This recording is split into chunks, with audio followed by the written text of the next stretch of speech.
Growing up, it was just me and Mom. Dad left when I was really young, so he's just a faded memory.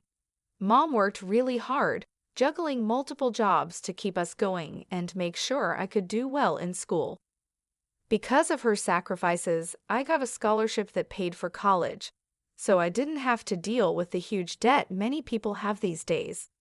I studied business management, driven by a mix of ambition and fear of being as poor as we were when I was a kid. After graduating, I moved to the city. It was tough at first, living in a tiny apartment and eating cheap noodles more often than I'd like to admit. But I landed a job at a big company, starting as a junior and quickly moving up the ranks. A few years later, I wasn't just working there, I was running a whole department. It was more than a job to me, it was my domain. I made sure everyone on my team knew they were valued. During training sessions, I tell the newbies, lead with respect. Treat this job like you own it, and soon you'll be leading the team. The team was great, full of good people. When I got promoted to department head, we all went to a local bar to celebrate. It wasn't a fancy place, just a cozy spot with cold beer and lots of laughs. Here's to Maud, the boss lady. Simon, one of my oldest colleagues, raised his glass. Everyone joined in, clinking their glasses together. Thanks, guys, we're all in this together. Here's to kicking more ass and taking names, I shouted, and the team cheered back. That night, amidst all the celebration, I noticed a guy named Austin. He saw me looking and walked over with a confident grin. Couldn't help but notice the celebration. What's the occasion? He asked, leaning against the bar. Just a little career boost, I replied with a smile. I'm the new head of my department now, I said, trying not to sound too boastful. That's impressive. Must be a tough job, he replied, nodding appreciatively. I'm Austin, by the way. Maud. Nice to meet you, Austin. We started talking more seriously than I had planned. It turned out Austin was a financier and knew his way around numbers, just like I knew my way around project plans. Over the next 5 months, our casual dates turned into weekends together. Before long, I was spending more time at his place than my own. He had an amazing apartment with high ceilings, a view that made you want to show it off, and a warmth that my dingy rental couldn't match. One evening, as we looked at the city lights from his balcony, Austin turned to me with a serious look on his usually playful face. He took my hands, and I could feel his nervous energy. Maud, these past months with you have been the best of my life. I know this might seem fast, but when you just know, right? He started, his voice a mix of certainty and hope. I nodded, the cityscape blurring as my heart raced. He pulled out a small box from his jacket and opened it to reveal a ring that sparkled in the light. Will you marry me, Maud? Yes, Austin, absolutely yes, I managed, my voice thick with emotion. And just like that, I was engaged to a man who truly saw me and loved all the parts of me, even the tough ones. The day I was supposed to meet Austin's parents, my stomach was in knots. As Austin drove us up to a sprawling mansion with a driveway longer than my entire apartment block, I realized they were more than well off, they were rich. Stepping out of the car, I felt the weight of the place. The house looked like something out of an old British movie, all brick and ivy with gargoyles staring down like they knew I didn't belong. Austin squeezed my hand as we walked up to the huge oak doors. You'll be fine, Maud, he whispered, but his voice sounded like he was trying to convince himself too. The door swung open, and there stood Mr. and Mrs. Michael. His suit probably cost more than my rent, and her dress was something you'd see in a magazine. The foyer was massive, with a sparkling chandelier overhead.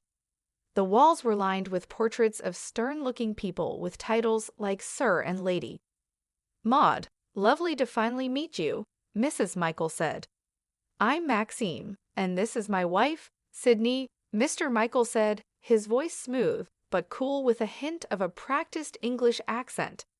Mrs. Michael gave me a smile that didn't reach her eyes. Pleased to meet you both, I managed, trying to keep my voice steady as we moved into the dining room. Austin whispered quick tips about which fork to use, but his words were a jumble in my head. Dinner was served, and it felt like sitting in a freezer. The air was so cold with judgment. Mr. Michael pointed to a portrait of a stern-looking man with a thick beard. "That's Sir Daniel Michael, a direct ancestor from Canada. He came over in the 1500s to establish our family here," he said proudly.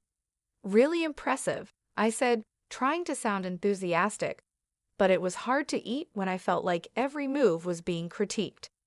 I reached for what I thought was the salad fork, but the silence that followed told me I'd messed up. I glanced at Austin for help, but before he could whisper anything, Mrs. Michael's voice cut through. "Perhaps things are done differently where you come from, dear," she said, each word sharp and precise. "Sorry, still getting the hang of all this," I mumbled, my cheeks burning hot. Austin tried to smooth things over by jumping into a story about us, but his parents were more interested in watching me struggle with the dessert spoon next. I felt smaller with each course, their stares heavy on my shoulders. After the icy dinner, we all shuffled into the Michaels' expansive living room. The plush carpets and heavy curtains made the room feel even more suffocating than the dining hall. I sunk into one of the ornate chairs, feeling like I was an exhibit in a museum about commoners. Mrs. Michael, perched elegantly on the edge of her seat, leaned forward. "Maud, dear, tell us more about your family. Your upbringing must have been quite different from ours," she said. I hesitated, feeling Austin's tense gaze on me. "Well, it was mostly just me and my mom. My dad left when I was really young, and I don't remember him much. Mom did everything to raise me on her own. She's a nurse." The room fell silent. Mrs. Michael stood abruptly, her chair scraping against the wood floor like a scream. "This is unacceptable," she declared, her voice resonating with disgust. "We are descendants of an ancient English lineage. We have standards, traditions. I cannot and will not allow my only son to marry someone without pedigree or knowledge of her own lineage." Mr. Michael, who had been silently observing, finally spoke. His words were calculated, each one heavy with meaning. "It's essential for us that our family ties are strong and well documented. Maud, can you even name your great-grandparents?" I felt my face heat up with embarrassment. "I only know about my maternal grandparents," I confessed, my voice barely above a whisper. Mr. Michael rolled his eyes, showing his contempt. "This is exactly what we feared," he muttered under his breath. Austin finally intervened, his tone firm yet pleading. "Mom, Dad, please. Maud is kind, hardworking, and she loves me. Isn't that what should matter?" His mother's gaze was steely. "Respect and adherence to our family standards are what matter, John. If Maud is to join this family, she must learn our ways. She needs to respect where she is coming from, even if it is nowhere significant." Their words stung, cutting through the warm feelings from earlier in the evening. But Austin was looking at me, his eyes begging me to just go along with it. I nodded reluctantly, agreeing to their terms. "Fine," I said, trying to keep my voice steady. "I'll learn about your family and your traditions." Mrs. Michael seemed somewhat pleased by my concession. "Good. You'll start by familiarizing yourself with our family tree and understanding who each person in those portraits is. It's not just about names, Maud. It's about respect for our lineage." As they continued talking about their expectations, I felt a part of me shrivel up. The evening had turned from a simple meet and greet into a trial by fire. I had agreed to their demands, yes, but at what cost? As the room filled with discussions of ancestors and noble deeds, I couldn't help but feel alienated from these people and, oddly enough, from the parts of Austin that were tied so tightly to them. The weeks following that stiff dinner were a whirlwind. I barely had time to catch my breath between working my day job and attending the slew of etiquette and style courses that Mr. and Mrs. Michael insisted I take. My day started with the buzz of an alarm before sunrise and ended long after the sun had set, leaving me feeling like a zombie. "Elbows off the table, Maud. the etiquette instructor gently chided during one of our sessions. And remember, the soup spoon moves away from you when you scoop. I nodded, attempting to mirror her movements, but my mind was on a million other things like the mountain of work waiting for me back at the office and the never-ending wedding plans. "You're doing well," she reassured me, her voice soothing. "These things take time to become second nature." I gave her a weak smile. "Thanks, it's just a lot, you know." As if on cue, my phone rang. It was Mom. I excused myself and stepped outside to take the call, pressing the phone against my ear while trying to find a quiet corner in the bustling city. "Hi, Mom," I greeted, my voice more tired than I intended. "Maud, darling, how are the wedding preparations going?" she asked, her voice filled with excitement and a hint of concern. I hesitated, not wanting to worry her. "It's all good. Learning a lot. I even picked up how to waltz," I said, trying to keep my tone light. There was a pause, and I knew she wasn't entirely convinced. "You sound exhausted, honey. Are you getting enough rest? You know, all this shouldn't be so hard. You need to take care of yourself." I chuckled weakly. "I'll try, Mom, but there's a lot to juggle right now. Etiquette classes, dance lessons, work, and the wedding planning. Just remember what's important, Maud. It's you and Austin at the end of the day, not all these rules and lessons." Her words were comforting, but as soon as we hung up, the weight of reality settled back on my shoulders. I was caught in a tug-of-war between pleasing Austin's parents and maintaining my sanity. Every day felt like a marathon with no finish line in sight.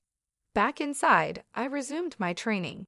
The instructor's voice was a droning background noise as I practiced the proper way to hold a wine glass, pinch the stem, not the bowl, apparently. In the rare moments of downtime, I'd find myself staring at the ceiling, wondering if all this was worth it: the constant scrutiny, the endless classes, the cold looks from Mr. and Mrs. Michael whenever I slipped up, which was more often than I liked to admit. One evening, as I was about to drift off to sleep, my phone buzzed. It was Austin, his text lighting up the screen. "How was your day? Miss you." I stared at the message, my fingers hovering over the keyboard. I wanted to tell him everything, to pour out my frustrations and fears, but I held back. Instead, I typed a simple, "Miss you too. Long day but all good." As I set the phone down, the silence of my apartment felt overwhelming. Was this how it was going to be? Pushing through the exhaustion, smiling through the stress, all for the sake of fitting into a world that seemed increasingly alien to me. The big day had finally arrived. The venue was a flurry of flowers, fancy dresses, and the faces of the city's high society milling about. My stomach was in knots as I tried to keep calm. I stood in my long, flowing white dress, trying to catch my breath. My mom came over and adjusted a curl on my forehead. "Everything will be just fine, Maud," she reassured me with a soft smile. I wanted to believe her, but as soon as the ceremony began, any hope of a peaceful wedding vanished. Austin's parents were in full superiority mode. Mr. Michael greeted guests with an air of boastfulness, while Mrs. Michael quickly pointed out to everyone how they had made everything possible. As the guests settled, I tried to mingle, but Mrs. Michael pulled me aside with a frosty smile. "Maud, dear, make sure our friends are taken care of. Fetch some drinks. There's a good girl," she instructed, gesturing towards a group of elderly gentlemen loudly discussing politics. But I started, only to be cut off by her sharp glance. "No buts. You're practically family now. Show some initiative," she snapped. Reluctantly, I carried trays of champagne and hors d'oeuvres between tables, my dress trailing behind me. The weight of the fabric and the task made me feel more like a servant than a bride. I caught glimpses of Austin laughing and chatting, oblivious to my plight. As I passed another round of drinks, I overheard Mrs. Michael's voice rise above the chatter. "Maud will be serving us tonight.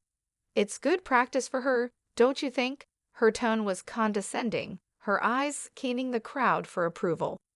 That was the last straw. I approached her, my hands shaking slightly but my voice firm. I am not a waitress at my own wedding. There are staff here who are supposed to do this. Mrs. Michael stood up, her expression one of mock surprise. You should be grateful we allowed such a simple girl into our family. Remember your place, Maud, she hissed, her words like daggers. I felt a flush of anger rise to my cheeks.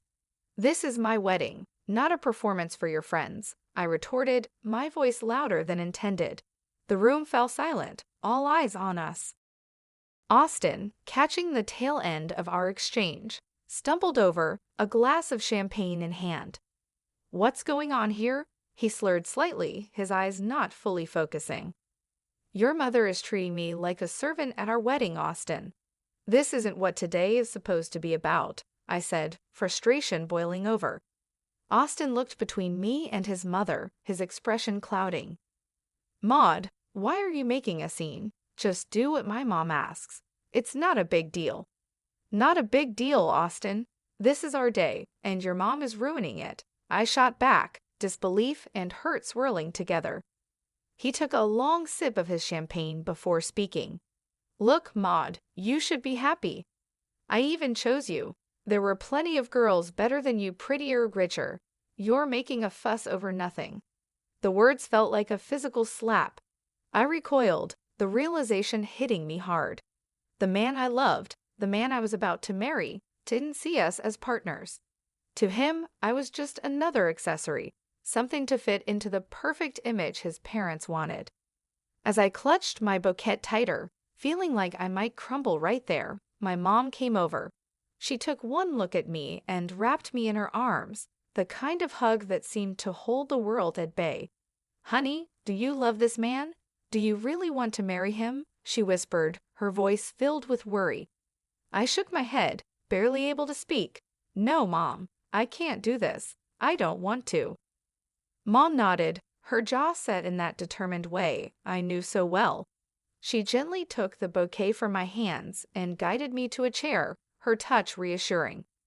Then, with surprising sprightliness, she approached the DJ, asked for the microphone, and turned to face the gathered crowd.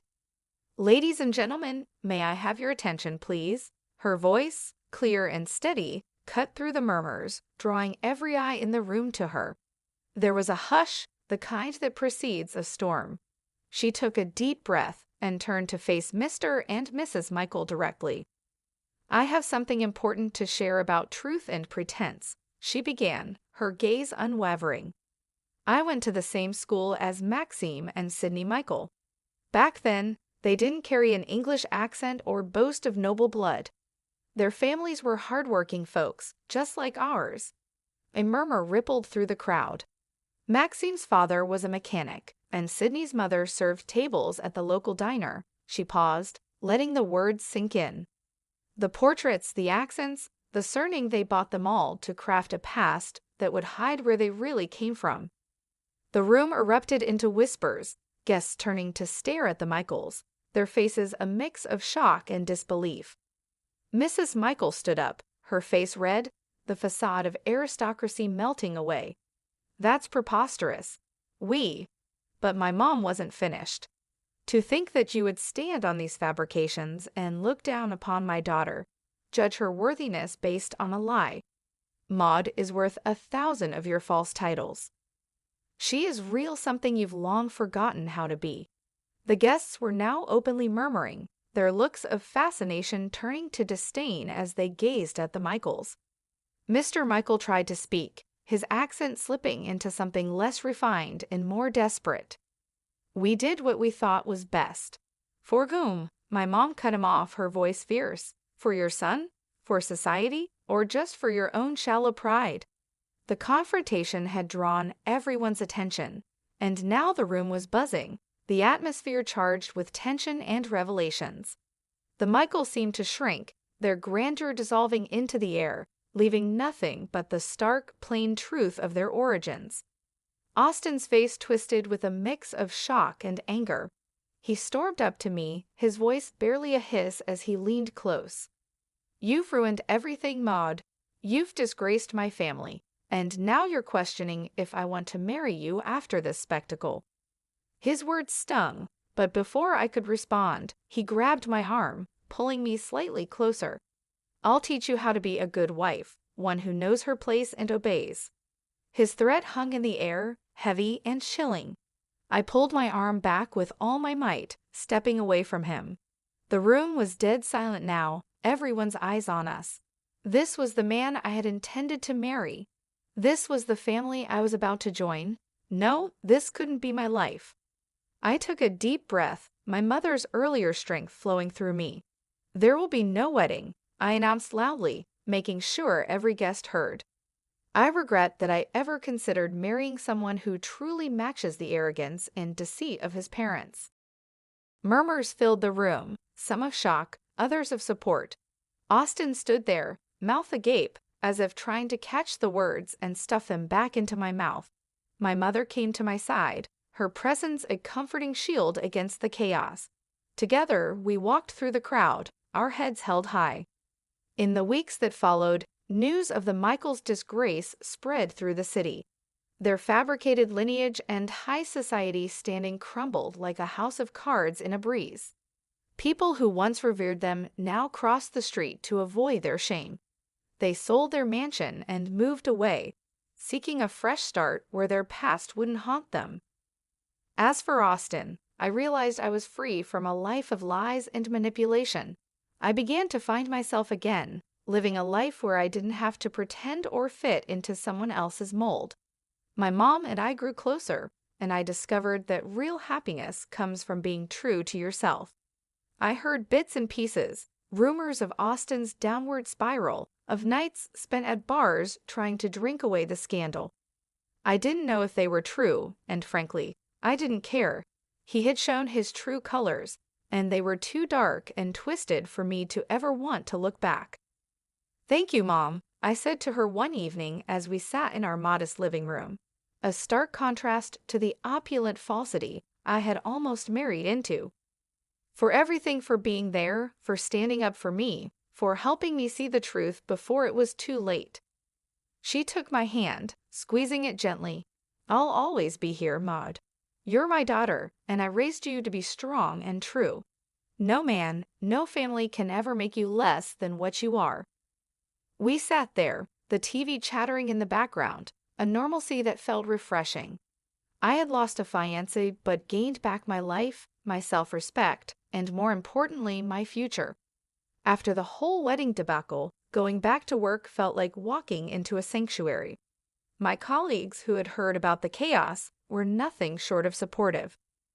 "Maud, you dodged a bullet, girl," Simon said as soon as I walked into the office. He was leaning against my desk, a steaming cup of coffee in his hand, which he handed to me as a peace offering or maybe a welcome back gift. "Thanks, Simon. Feels good to be back," I replied, taking the coffee and savoring the familiar bitter warmth.